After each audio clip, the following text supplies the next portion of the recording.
பணம் எவன் கொடுப்பான் உனக்கு? யார் வாங்க நீங்க தான் கொடுக்கணும். இங்க பாருயா, நான் போன்ல விதிமுறைலாம் அனுப்புனேன், நீங்க பாத்தீங்களா இல்லையா? அது என்ன மசரு காணும்னா 2 பிட்டு பட அனுப்பிச்சிருந்தீங்கன்னா கூட பார்த்துட்டு இருந்திருப்பேன். நீ அப்படியே பார்த்துட்டு போயிருவேன். இங்க பாரு, வட்டி கணக்கு எப்படி என்னன்றத போன்ல உங்களுக்கு நான் அனுப்பிட்டேன். பணம் கொடுக்க முடியுமா முடியாதா அதெல்லாம் பார்க்கவே இல்லையா? பாரு, ஒரு ஆட்டை செனைக்கு விட்டா கூட 5 மாசம் ஆகுது குட்டி போட. மாட்டை செனைக்கு விட்டா 10 மாசம் ஆகும். வட்டி குட்டி போடுறதுக்கு எத்தனை மாசம் ஆகும்போது வட்டி உனக்கு உடனே கிடைக்குமா? அப்ப வட்டி இப்ப கொடுக்க மாட்டீங்க. நீ என்னமோ பேசிட்டு அம்மா, நீ பணம் கேட்க வந்து 3 பேர் வந்தீங்க. இப்ப நீ மட்டும் இருக்கீங்க, இன்னும் 2 பேரு எல்லாம் உள்ள இருக்கிறானுங்க. உள்ள யாரே நான் கூப்பிடுறேன். ரவி, நீங்க எங்க இருக்கீங்க? கக்கூசுல இருக்கிறேன்.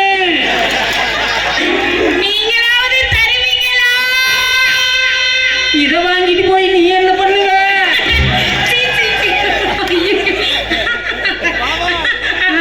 இதெல்லாம் ஒரு நகைச்சுவைன்னு சிரிப்பு வேற.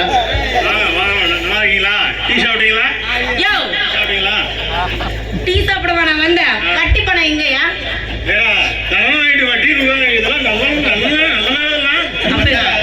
வட்டி என்ன கேட்கறா? உன்னதான்டா கேட்கறான். என்னையே கேக்குறீங்க? என்னையும் கேக்குறாங்க பாருங்க. கட்டிங் போட உங்களுக்கு காசு இருக்குது, வட்டி கொடுக்க காசு இல்லையாங்க? பணம் புளிக்கிறது பூமி விளைகிறது. ஆமா தம்பி, விளைஞ்ச பருத்தியை கொண்டு போய் அது விளையிட்டோம். நீ அவளுக்கு ஒண்ணும் பணம் கொடுக்குற மாதிரி தெரியலையே. வானம் புளிக்கிறது பூமி விளைகிறது. அதுல விளைஞ்ச பருத்தியை கொண்டு போய் கூட சந்தையை விட்டா கிலோக்கு 35 ரூபா கொடுக்குறான். ஒரு விவசாயி எவ்வளவு கஷ்டப்படுறேன்? ஏமா அவனுக்கு பணம் எல்லாம் மூடிட்டு போக சொல்றான். என்ன சொல்ற? விளக்கமா சொல்றா. அவன் என்ன சொல்றான்னு தெரியுதா?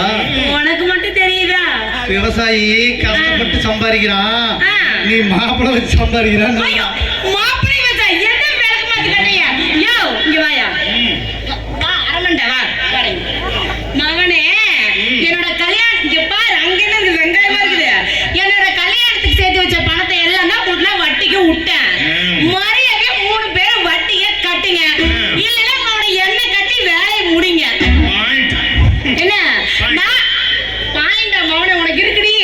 நாளைக்கு நான் உங்க 3 பேரையும் மாப்பிள்ளை பார்க்க வருவேன். டிப்டாப்பா ரெடியா இருக்கணும், ஞாபகம் இருக்கா? ஏன்னா எப்பயுமே பொண்ணு பக்கத்தான் வருவாங்க. என்னடா மாப்பிள்ளை பக்கம் வராங்க? கேளுங்க அரமணிங்களா? ரவி, நீ